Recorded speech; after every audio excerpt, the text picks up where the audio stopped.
Assalamu alaikum friends. Well, we are back with our IFRS Refresher Series, lecture number 2, and today we are going to discuss with you guys IAS 7, the Statement of Cash Flows. I'm going to discuss the objective of this standard, the fundamental principles, the presentation guidelines given in the standard, along with the disclosure requirement. Uh, we need feedback from you guys in case you need any specific standard or guidelines for us to cover on priority. We will definitely cover those areas. Your feedback really matters and is valuable for us. So please keep yourself engaged and join us in this journey of learning and in this journey of refreshing our financial reporting standard concepts. We have planned to cover all the IFRS. We have started with IS2, the very basic, and then uh, on a weekly basis, we will be covering and making videos for new international financial reporting standards, and we will definitely cover all the IFRS.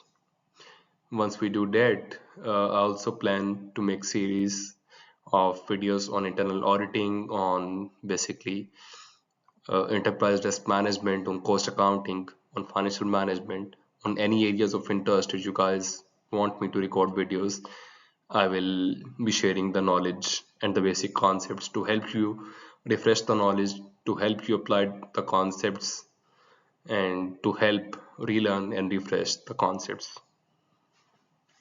So let's start.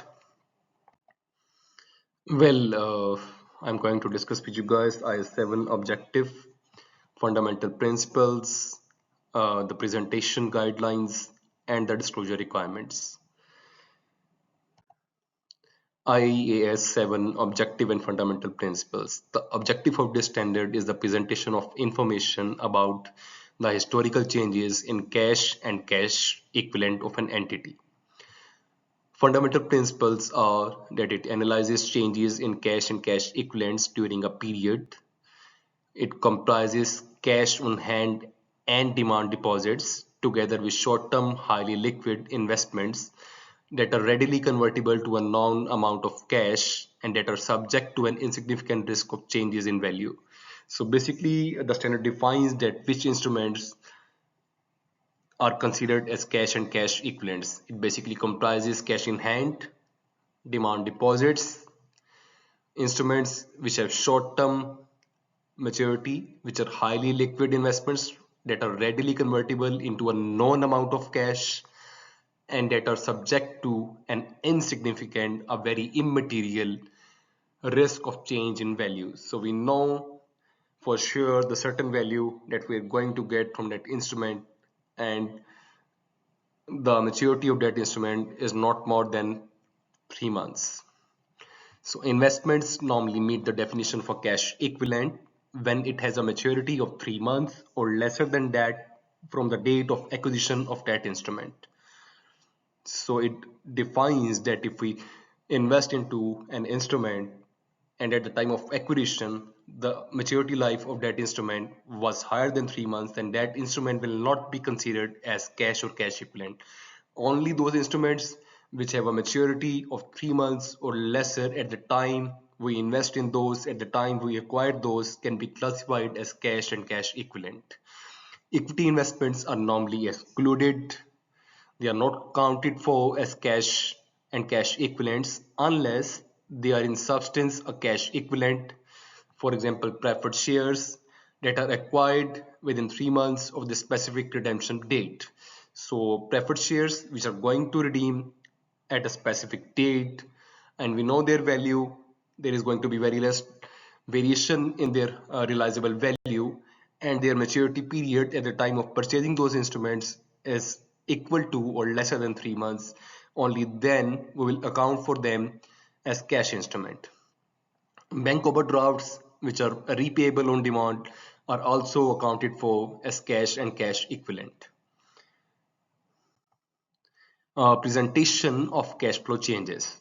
So the standard analyzes changes in cash flow, the changes in cash and cash equivalents, which we have discussed in detail the composition of cash and cash equivalent in our previous slide. So this standard basically analyzes the changes in those instruments over the period, and it analyzes the changes in cash and cash equivalents into three categories: operating cash flow, investing cash flow, and financing activities. Operating activities are basically related to the main revenue producing activities of the entities. So if an organization is a manufacturing concern, and the sale it makes to its customers are basically and the collection from those customers, so the collection from sale made in the normal course of business and the inflow from customers will be accounted for as a cash flow from the operating activity of the organization. If we consider outflow, the raw material that the manufacturing organization will acquire for converting that raw material into finished goods and then making the sales, so the payments that the entity makes against those raw materials or the payments made to the labor of the organization which is involved in the operations of the organization are basically cash flows which are related to the operations of the organization, and hence they are classified as operating activities. Cash flow from operating activities. Investing, acquisition and disposal of long-term assets which have a much higher maturity. So when we invest in those instruments, we call them as investment cash outflow. And when those instruments mature or when we generate income from those long-term investments, so we call those cash inflows as inflows from investment activities. Other investment that are not considered to be cash equivalents, financing activities, activities that alter the equity capital, equities that cash flows generated from those activities that basically affect the capital structure of the organization. So any long-term financing or the equity instruments, basically the long-term loans and the equity, not the short-term debts, because short-term debts are not accounted for as part of the capital structure. So financing activities, basically activities that affect the equity capital and the borrowing structure of the entity normally. Instruments which normally have a time period of 3 months or less can be accounted for as cash equivalent, as we have discussed already. Interest and dividend received and paid may be classified as operating, investment or financing cash flows, but whatever the disclosure practice that the entity has chosen to present them, that practice must be applied across consistently to give the right picture, to give the right information to the relevant stakeholders. Cash flows that arise from taxes on income are normally classified as operating. Why? Because taxes are normally levied on income generated from operations. So cash flows that are related to tax is generated against your operating activity. So cash flow against taxes are also considered as part of operating activity. Unless they can be specifically assigned, they can be specifically identified with financing or investing activities. For operating cash flows, the direct method of presentation is encouraged, but the indirect method is also acceptable. The direct method shows each major class of gross cash receipts and gross cash payments from operations. So for example, cash received from customers, payment made against purchases of raw material, payment made against purchase of packaging material, payment made against utility, payment made to the human resource, payment made in other operations of the organization. They are directly put into separate line items, and we calculate the cash flow from operations directly. What does the indirect method does? It basically adjusts the accrual basis profit and loss number, the net profit number, for the effects of those transactions which basically are not converted or not convertible into cash. So non-cash transactions adjustments are made from the profit and loss net profit disclosed as per accrual accounting concepts. Presentation of cash flow changes in continuous. The exchange rate used for translation of transactions which are denominated in a foreign currency. For example, if there are certain items like imports or exports or any other investments that are into a foreign currency, and we convert those instruments, we will convert them at the date we are making the cash flow statement. They will be converted at the rate which is in place at the date of the cash flow statement. At the date of the cash flows. Cash flow of foreign subsidiaries should be translated at the exchange rates prevailing when the cash flows took place. So if you are basically converting the cash flows of a foreign subsidiary, then those cash flows will basically be converted at exchange rate which was prevalent at the time the transition took place. So there is a difference basically. The exchange rate used for transactions denominated in foreign currency which are related to the company itself will be denominated at the rate prevalent at the date when cash flow statement is being made. While if the transaction relates to a subsidiary, then they will be converted at the rate which was prevalent at the date the transaction occurred.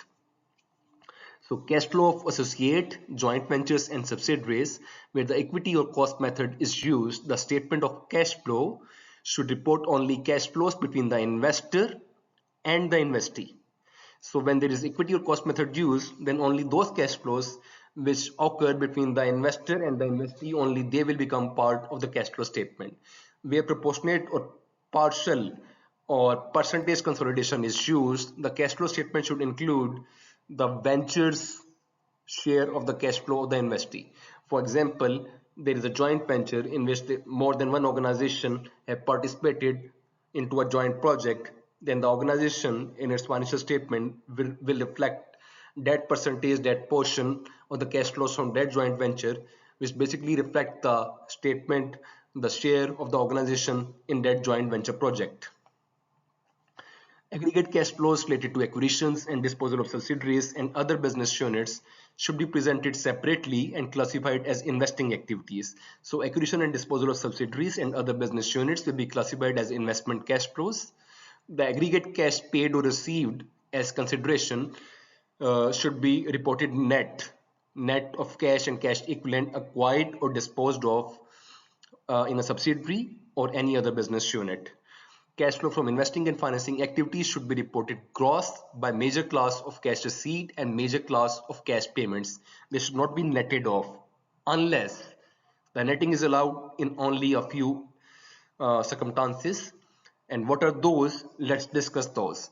So cash receipt and payment on behalf of customer. For example, you have made certain payment and then you have collected certain payment on behalf of a party, and then that cash flow can be netted. For example, receipt and repayment of demand deposits by banks and receipts collected on behalf of and paid over the owner of a property.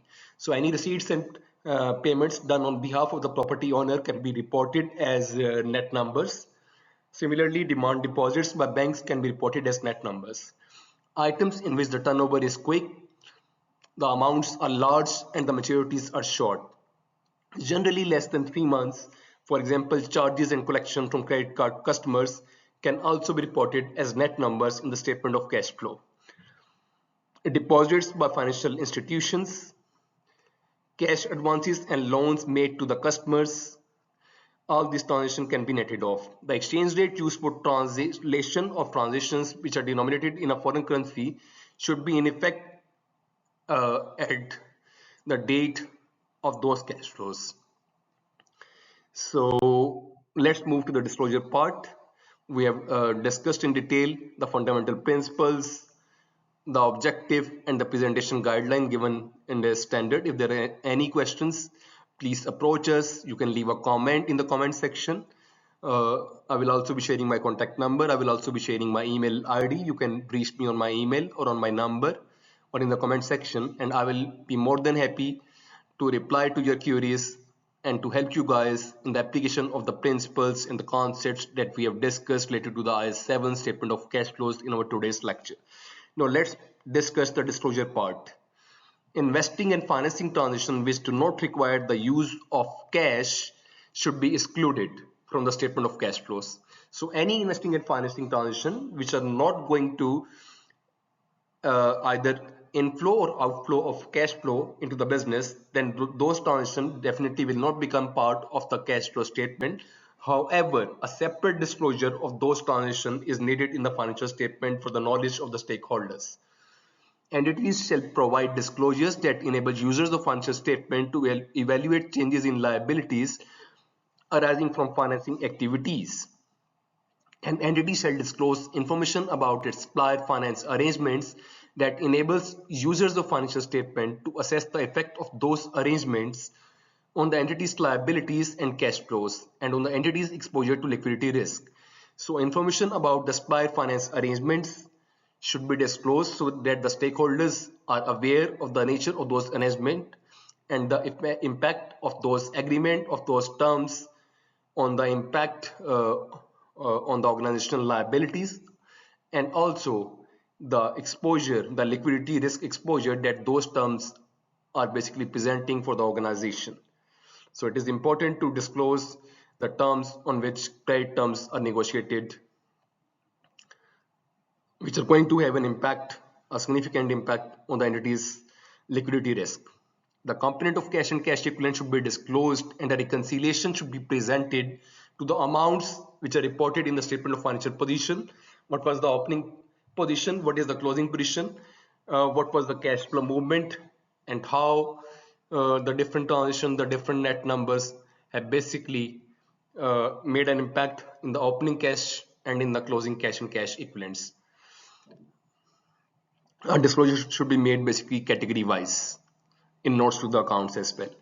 The amount of cash and cash equivalent held by the entity that is not available for use by the group should be disclosed. So any cash and cash equivalents which are not available for use by the group should also be disclosed together with a comment by management that what is the nature of these cash and cash instruments and how they are going to be settled. So these are the disclosure requirements which are given by IAS 7. So that's all for today. We have discussed in detail with you guys IAS 7, the statement of cash flows. If you have any queries, please leave a comment in the comment section. You can reach me out on the given contact number, that is 0301 101 2892. You can also reach me out on my email ID, that is hamzaicap110@gmail.com, or my LinkedIn profile as well. I will be more than happy to help you guys in application of these concepts. And in the next week, we will be covering the next IFRS. Let's continue the learning journey together. Looking forward for you guys to engage with us and join us in this learning journey. Thanks and cheers. Enjoy your life. Take care. Bye bye.